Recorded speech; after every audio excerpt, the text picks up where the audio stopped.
네, 참 좋으신 우리 주님의 은혜와 평강이 디얼리처치 교우 여러분들과 함께 하시길 빕니다.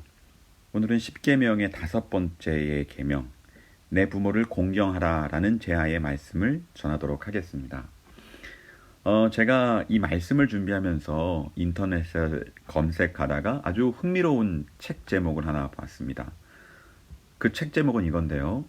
다시 태어나도 제 부모님이 돼주실 수 있나요? 라는 제목이었어요. 물론 저희들이 불교 신도가 아니기 때문에 혹은 힌두교 신도가 아니기 때문에 환생이 있다거나 다시 태어난다거나 이런 걸 믿지는 않습니다. 하지만 이 내용이 책 제목이 의미하는 바가 무엇인지는 다 공감하실 것 같아요. 부모님이 나에게 좋은 분이셨든 아니면 안 좋은 분이셨든 그 부모라는 그 단어와 나는 뗄래야 뗄 수 없는 연관성을 느낀다는 것이죠. 제가 청소년부 사역을 하던 시절에 이 똑같은 비슷한 질문을 한번 청소년들에게 물어본 적이 있습니다. 너 만약에 부모님을 선택할 수 있다면 다시 태어나도 너희 부모님에게 태어나고 싶어? 반응은 어땠을까요? 네, 완전 극과 극입니다. 어떤 아이는 부모라는 단어가 나오자마자 눈물이 글썽글썽해서 네, 저는 우리 부모님 밑에서 꼭 다시 태어나고 싶어요 라고 한 친구가 있었는가 하면 어떤 친구는 정말 단호하게 저는 절대로 다시 우리 부모님 밑에서 태어나고 싶지 않아요 라고 말했던 친구들도 있었죠. 그런데 제가 그 대답들을 듣고 무엇을 깨달았냐면 내가 부모님을 어떻게 인식하느냐에 따라서 우리가 하나님에 대한 인식에도 영향을 미친다라는 것을 깨달았습니다. 그러니까 부모님에 대한 좋은 이미지를 가지고 있었던 친구들은 하나님이 나의 아버지 되신다라는 사실을 굉장히 긍정적으로 받아들이는 반면에 부모님과의 관계가 좋지 않은 친구들은 하나님 아버지라는 단어조차도 어색하고 또 하나님이 나를 사랑하신다라는 것도 잘 체감하지 못하는 그런 모습을 종종 보았습니다. 그만큼 이 부모를 공경하라라는 말은 하나님과 우리의 신앙과 굉장히 밀접한 관계가 있다는 이야기죠. 그래서 오늘은 이 부모님을 공경하라라는 이 메시지를 통해서 하나님께서 우리에게 말씀하시고자 한 바가 무엇인지를 크게 세 가지 정도 생각해 보는 시간을 갖도록 하겠습니다. 네, 먼저 첫 번째로 이 5계명을 통해서 우리가 무엇을 알 수 있냐면 우리는 부모님을 하나님의 대리자로 생각하면서 잘 섬겨야 한다라는 사실을 알 수 있습니다. 많은 사람들이요, 10계명을 크게 두 가지로 나누는데 1계명부터 4계명까지는 하나님에 대한 명령, 5계명부터 10계명까지는 사람에 대한 계명, 뭐 이런 식으로 많이 배워왔죠. 물론 틀린 말은 아닙니다. 하지만 5계명은 독특하게 하나님에 대한 명령이기도 하고 사람에 대한 계명이기도 합니다. 이 부모를 공경하다라는 단어인 카바드라는 히브리어 원어는요, 성경에 딱 4번 나옵니다. 공경하다라는 단어를 쓰일 때는요. 그게 어디에 쓰이냐? 먼저 잠언 3장 9절에 쓰입니다. 제가 한번 읽어볼게요. 내 재물과 내 소산들의 처음 익은 열매로 여호와를 공경하라. 네, 이때 한번 쓰이고요. 또 두 번째로는 이사야 25장 14절에 그러므로 너희가 동방에서 여호와를 영화롭게 하며 바다 모든 섬에서 이스라엘의 하나님 여호와 이름을 영화롭게 할 것이라. 네, 아멘. 네, 지금 보셨듯이 이 히브리어 카바드라는 단어는 다 하나님께 쓰여요. 하나님께 공경해라. 하나님을 영화롭게 하다. 뭐 이런 때만 쓰이죠. 그런데 유일하게 사람에게 쓰였던 그 용례가 있는데 바로 오늘 본문 부모를 공경하라. 요때만 쓰인다는 것이죠. 이게 무슨 말이냐 하면 하나님께서는 부모님을 공경하라 할 때 그냥 내 이웃을 사랑하듯이 그러한 방식으로 공경하라는 것이 아니라 하나님을 대하는 방식으로 부모님께 대해라 라고 표현을 했다는 것이죠. 이게 참 놀라운 점입니다. 바꾸어 말하면 내가 부모님께 하는 말과 행동을 누구에게 하는 것으로 내가 여기겠다는 것이에요? 나 하나님께 대하는 모습으로 여기겠다 라고 말씀하신다는 것이죠. 하나님께서는요, 원래 부모를 어떤 존재로 계획하셨냐면 하나님의 대리인으로서 부모님을 우리에게 허락하셨습니다. 가만 생각해 보면 너무나 당연한 이야기죠. 하나님을 대신해서 우리를 이 땅에 태어나게 해주신 분이 누구시죠? 근데 부모님이시잖아요. 그리고 우리가 갓난아기 때 아무것도 스스로 할 수 없을 때 누가 우리를 보살펴 주셨죠? 부모님이 우리를 보살펴 주신 것이죠. 그러니까 일단 부모라는 존재는 하나님께서 원래 하나님 대리인으로 우리에게 허락하신 존재이다. 이걸 인정하라는 것이죠. 이 말씀을 바꾸어 표현하면 이런 거죠. 저와 여러분들이 부모님을 어떻게 대하느냐는 우리가 하나님을 어떻게 대하느냐 그 태도와 바로 연결이 됩니다. 그래서요, 여러분, 불효자가 좋은 신앙인이 될 수 있을까요? 네, 그런 일은 절대로 일어나지 않아요. 불효자가 진실된 신앙인이 되는 경우 없습니다. 불효자가 참된 신앙인이 되는 건 존재하지 않는다는 거죠. 우리 하나님께서는 부모님께 대하는 것과 하나님께 대하는 것, 이것을 구별하지 않는 하나님이십니다. 그래서 우리는요, 부모님을 하나님의 대리자로 생각하면서 잘 섬겨야 할 필요가 있는 것이죠. 이것이 우리가 기억해야 될 첫 번째 메시지이죠. 자, 두 번째. 그렇다면 우리가 부모를 공경한다 할 때 어떤 방식으로 부모님을 공경해야 되는가? 오늘 10계명 말씀은요, 굉장히 감정적으로 부모님을 섬기는 것이 아니라 물질적으로, 구체적으로, 현실적으로 부모님을 도와주라 라고 명령하고 계십니다. 이 10계명을 받은 그 명령을 받은 대상이 누구인지를 명확하게 알면 우리가 이 뜻을 더 잘 이해할 수 있는데요. 여러분, 이 10계명을 처음 받은 사람들, 이 율법의 말씀을 받은 사람이 청소년일까요? 아니면 성인들일까요? 네, 당연히 성인이죠. 결혼해서 부모님 모시고 자녀들 키우고 이렇게 사는 성인입니다. 어떻게 그것을 알 수 있냐면 10계명에 내 이웃의 아내를 탐내지 말라라는 명령 나오죠. 이건 쉽게 이야기하면 아내와 남편이 있는 사람들에 대한 명령인 겁니다. 정확하게 이야기하자면 지금 우리 아버지 어머니가 나보다 힘세고 엄청나게 권력 있고 이런 부모님을 말하는 것이 아니라 늙으신 부모님, 경제적으로 힘든 부모님, 누군가의 손길이 필요한 그런 부모님들을 말하고 있는 것이죠. 여러분도 다 아시다시피 시간이 지나고 나이가 들다 보면 부모님보다 나의 힘이 더 세질 때가 오지 않습니까? 사실 이게 너무 슬픈 일이죠. 재정적으로 내가 더 부모님보다 여유가 생기면 부모님이 어느 순간 나의 눈치를 볼 때가 오게 되죠. 이게 굉장히 슬픈 상황이죠.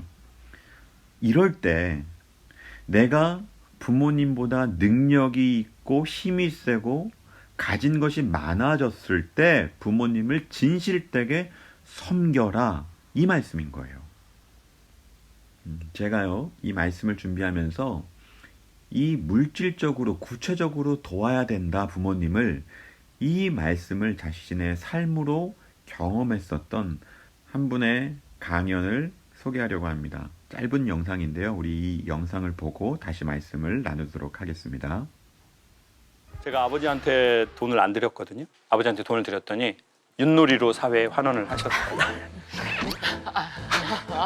그리고는 이제 엄마하고 중학생 애들이 하는 욕을 서로 하시면서 다투시더라고. 뭐 이런 시베리아, 뭐 넌 개나리다, 뭐 이런 겨울에 꽃 나오고 난리가 아니에요 집안. 그래서 우리 아버지는 돈 들이면 안 된다. 안 드렸어요. 그래서 어느 날 제주도에서 전화가 왔어요. 여보세요? 그랬더니 제주도에 어떤 치과래요. 강연 의뢰하십니까? 그랬더니 그게 아니고요. 아버지가 누구누구 씨 맞죠? 저희 아버지인데 왜 그러세요? 저희 아버지가 임플란트하고 신경치료를 받으러 오셨는데 돈을 저한테 낼 수 있냐고 물어보라고 그래가지고 전화를 했다는 거예요. 제가 참. 아유 참 자식이 6인데 n분의 1을 해야지. 내가 아버지랑 친하지도 않는데 얼마입니까? 그랬더니 임플란트를 수입 재료로 하시고 싶어 하신대요. 그리고 씌우는 건 금으로 씌우시고 싶어 하신대요. 돈이 꽤 많이 나왔는데 저보고 낼 거냐요. 예, 제가 할게요. 잘 부탁드립니다 하고 전화를 딱 끊으려는데 그런데요 할아버지가 전화 받고 달래요. 예? 저희 아버지 귀 안 들리는데? 아 모르겠어요. 할아버지가 옆에서 계속 전화 받고 그러는데 어떻게 하실 거예요? 아버지하고 저하고 통화해 본 적이 한 번도 없잖아요. 귀가 안 들리시는데. 그래서 뭐야 이게 바꿔주세요. 근데 정말 아버지가 전화를 받으시는 거예요. 전화를 받더니 저한테 이러는 거예요. 막둥이냐? 아버지다! 미안하다.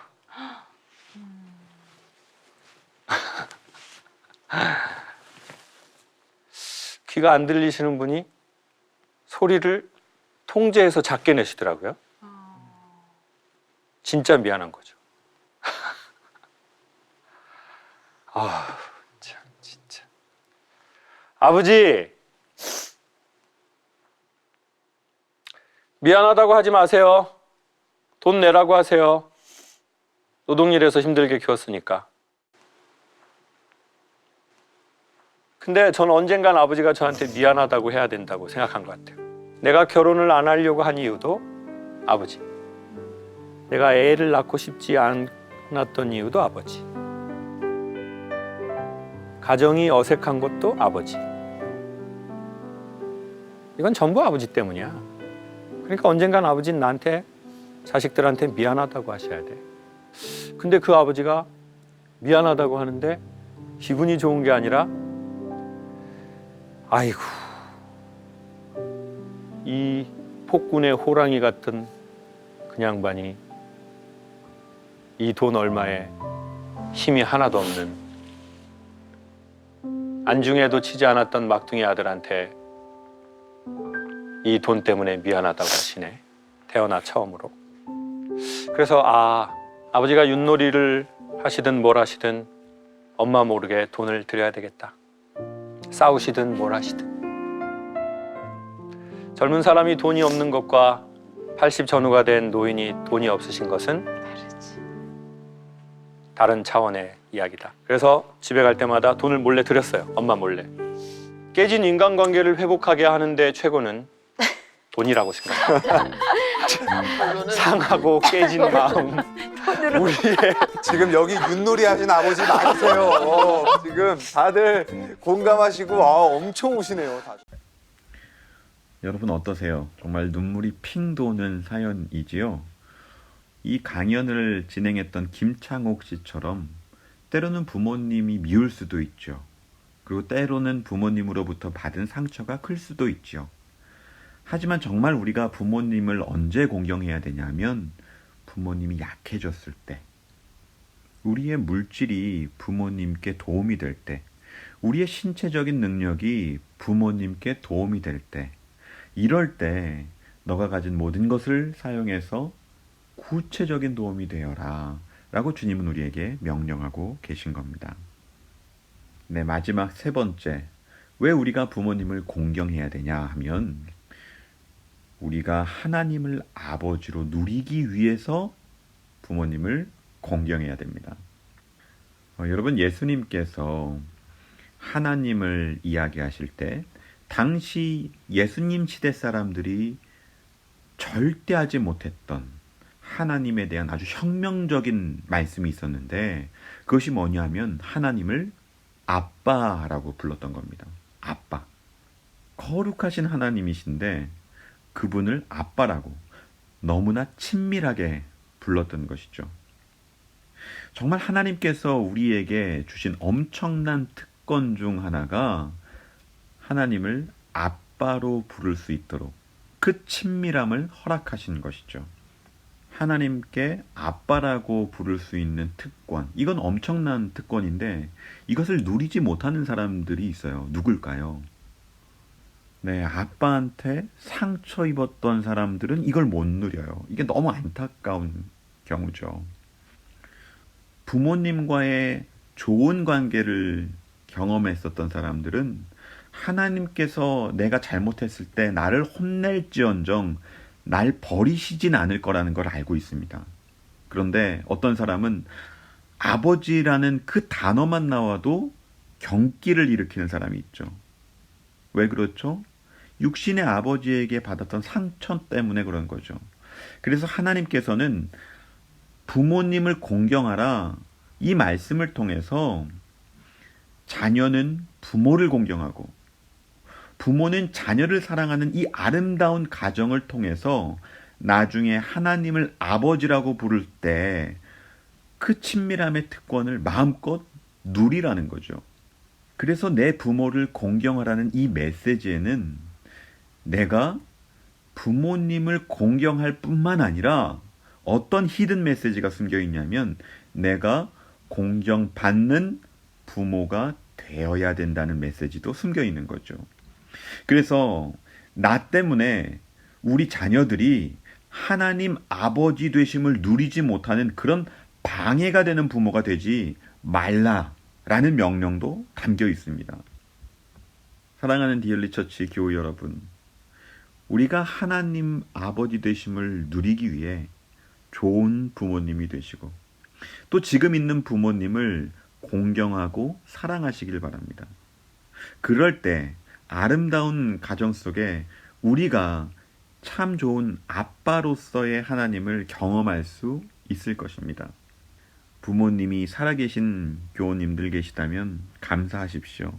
그리고 부모님이 연로하시고 힘드신 상황에 있다면 부모님을 돕는데 최선을 다하십시오.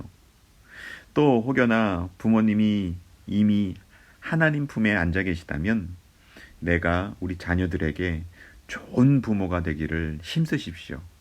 이를 통해서 하나님의 말씀이 우리 가족에게 실현되는 그런 은혜가 임하시기를 축원드립니다. 함께 기도하겠습니다. 하나님 아버지, 우리에게 참 좋은 부모님을 허락해 주셔서 감사합니다.